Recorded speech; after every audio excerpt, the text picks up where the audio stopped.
Kylian Mbappé, qui réalise des débuts très compliqués du côté du Real Madrid, accuse la tactique d'Ancelotti de ne pas le mettre dans les meilleures conditions. On va voir tout ça dans cette vidéo. Salut à tous les gars, c'est Azial. Aujourd'hui, on se retrouve pour une nouvelle vidéo où on va parler un petit peu de l'actualité du Real Madrid et notamment tactique, encore une fois, parce que du côté de Mbappé, ou en tout cas c'est une information qui a été sortie et je pense transmise par son clan, on serait pas très content de la manière dont utilise Mbappé, enfin de la manière dont Carlo Ancelotti utilise Kylian Mbappé, et ça fait un peu écho et ça rejoint un peu l'actualité qui était sortie hier, je crois, ou il y a 2 jours, une info qui était sortie comme quoi Mbappé commençait à en avoir marre de jouer neuf dans ce Real Madrid.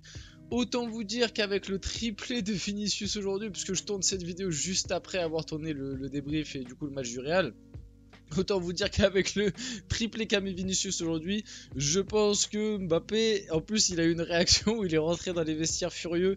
Je pense que ça va vraiment être le divertissement. Je vous dis la vérité, les prochains jours, attention, entre l'équipe de France et tout, je pense qu'on peut avoir pas mal de choses qui vont sortir, même si ça va être la trêve internationale. Bref, on va aussi voir d'autres actus, notamment la femme de Federico Valverde, si on a le temps, qui elle aussi, voilà, a créé la femme de Federico Valverde. Les gars, le Real Madrid, je vous jure, en fait, c'est devenu le PSG en termes de rebondissement et trucs comme ça. Moi, avant, je voyais ça que au PSG, et je vais pas vous mentir que voir ça dans d'autres clubs, c'est pas forcément déplaisant. Je vais pas vous mentir, ça déplaît pas forcément à des moments. Enfin bref, soutien quand même au Real, hein, parce que ça va pas être facile à gérer tout le temps, et pour avoir connu ça, je sais que c'est pas facile, et surtout soutien aux supporters du Real, même si vous venez de gagner 4-0, donc je pense que ça va contre Osasuna. D'ailleurs, le débrief est disponible sur la chaîne, n'hésitez pas à aller le voir.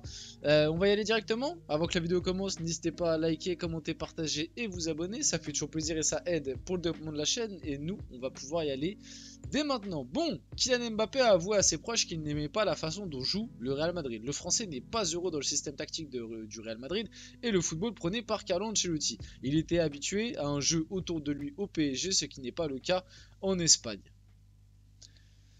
Bon, que dire?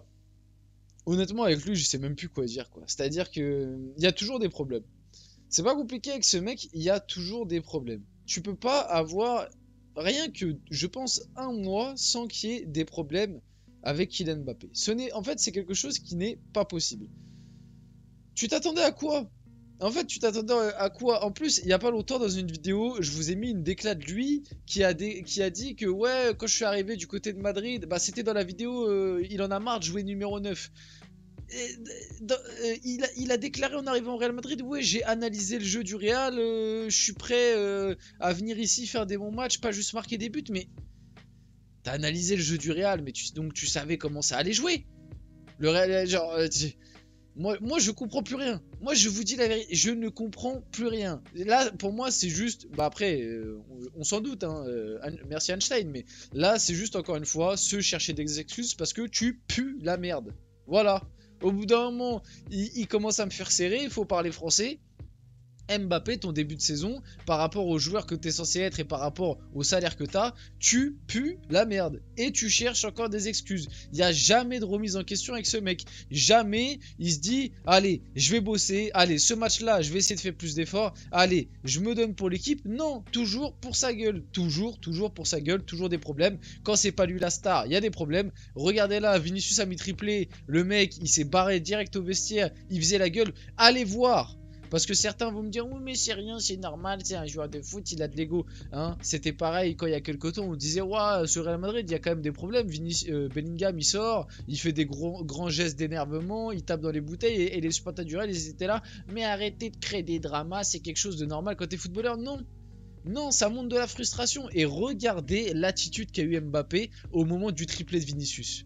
Regardez, non mais juste regardez. Regardez l'attitude qu'il a, ce qu'il fait et la tête qu'il a. Vous allez comprendre direct son état d'esprit. Ça me permet de rebondir sur quelque chose qui s'était passé l'année dernière. Le Classico. L'année dernière, le Classico à Marseille. Le PSG gagne 2-0. Est-ce que vous vous rappelez ce que fait Mbappé? Est-ce que vous vous rappelez de l'attitude et de la réaction qu'a eu Mbappé? On parle d'un Classico.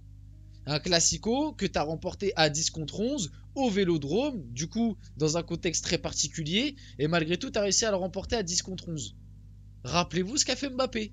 Il est sorti à la 60e, il a boudé, Il a pas marqué de but.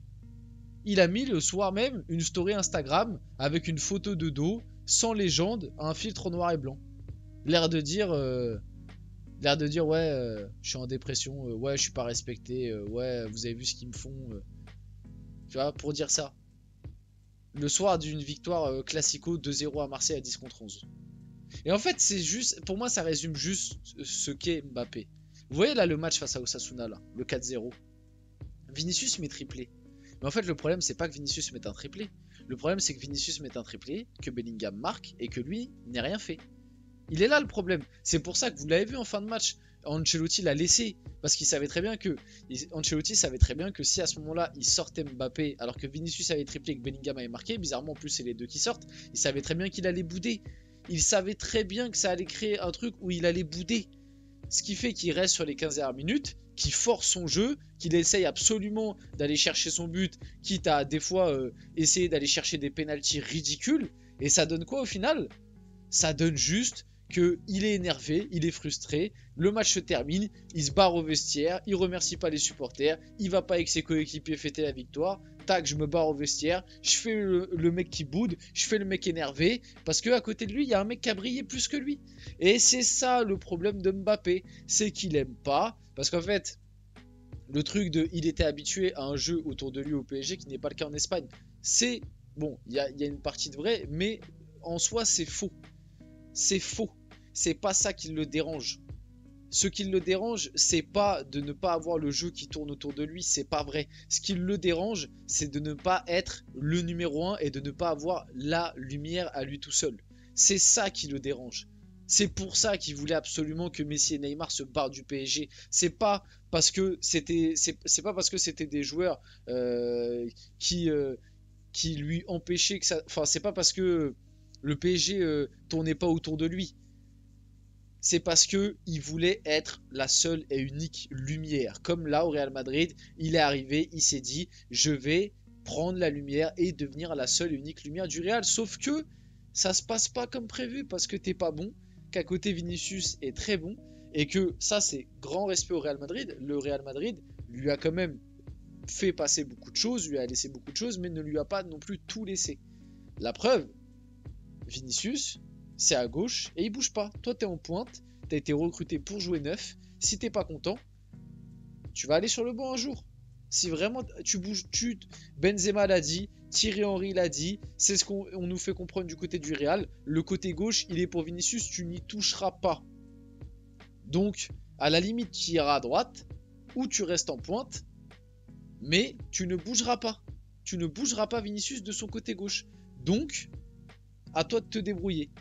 Travaille, apprends le poste et prouve que t'es un meilleur joueur que lui. C'est tout. Fais ton boulot de footballeur en fait. Parce que Mbappé, depuis 2-3 ans, c'est devenu un meilleur journaliste que footballeur. Il préfère faire passer des infos dans les médias que jouer au foot. Donc bref, j'en ai fini par rapport à ça. Vous avez bien compris mon avis. Il aime pas la façon de jouer du Real Madrid. Il se moque bien de nous. Puisqu'en plus c'est l'un des plus mauvais depuis le début de la saison. Faut qu'il travaille, qu'il se remette en question. La femme de Fede Valverde sur le coaching d'Ancelotti, décidément, le coaching d'Ancelotti prend cher, elle a écrit « Frère, là où Fede joue le mieux, c'est en tant que relayeur. Quand allez-vous comprendre, une fois pour toutes, que Fede n'est pas un ailier ?» Et elle a pas tort, hein. c'est qu'elle a pas tort. Même si en réalité il a pas joué ailier, il a plus joué milieu droit. Mais oui, Valverde c'est un milieu de terrain, quoi. C'est un milieu de terrain, même si l'année où ils prennent la Ligue des Champions, il jouait ailier droit, il est très bon dans ce rôle, mais c'était un rôle un peu particulier. Mais oui, Fede, il est meilleur au milieu de terrain. Mais pareil, pourquoi Ancelotti essaie absolument de s'adapter tactiquement? C'est qui est arrivé dans l'équipe? Voilà. Moi, je veux bien qu'on m'explique que les problèmes du Real cette année, c'est pas que de la faute d'Mbappé, parce que c'est vrai, c'est pas que de la faute d'Mbappé. Il y a des mecs aussi, à des moments, qui ont des niveaux pas ouf. Il y a un souci de recrutement, il manque des joueurs à certains postes. Tout ça, je l'accorde. Ancelotti a peut-être à des moments a peut-être pas fait les meilleurs choix. Tout ça, je suis d'accord, mais Ancelotti, il avait une tactique l'année dernière qui fonctionnait. Il aurait pu très bien la réutiliser cette année. Pourquoi il la réutilise pas cette année? Parce que Mbappé, avec Mbappé dans l'équipe, tu ne peux pas réutiliser la tactique que l'année dernière parce que sinon tu vas prendre l'eau défensivement. Tu es obligé de t'adapter un minimum. Donc voilà, il est là le principal problème pour moi. Il a dit, bon, par contre, on en parle des arcs-en-ciel de Vinicius, il ne lève même pas le ballon. Voilà, pour finir la vidéo, c'était juste le petit côté un peu humour, parce que c'est vrai que Vinicius en ce moment il tente beaucoup d'arc-en-ciel et il en réussit pas trop quoi. Il a réussi pas trop, qui reste dans les éliminations, dans les ish, mais les arcs-en-ciel, c'est pas Neymar quoi. Bref, on finit la vidéo là-dessus. J'espère que cette vidéo vous a plu. Si c'est le cas, n'hésitez pas à la liker, commenter, partager et vous abonner les gars. C'était Azial. On se retrouve très rapidement pour une prochaine vidéo.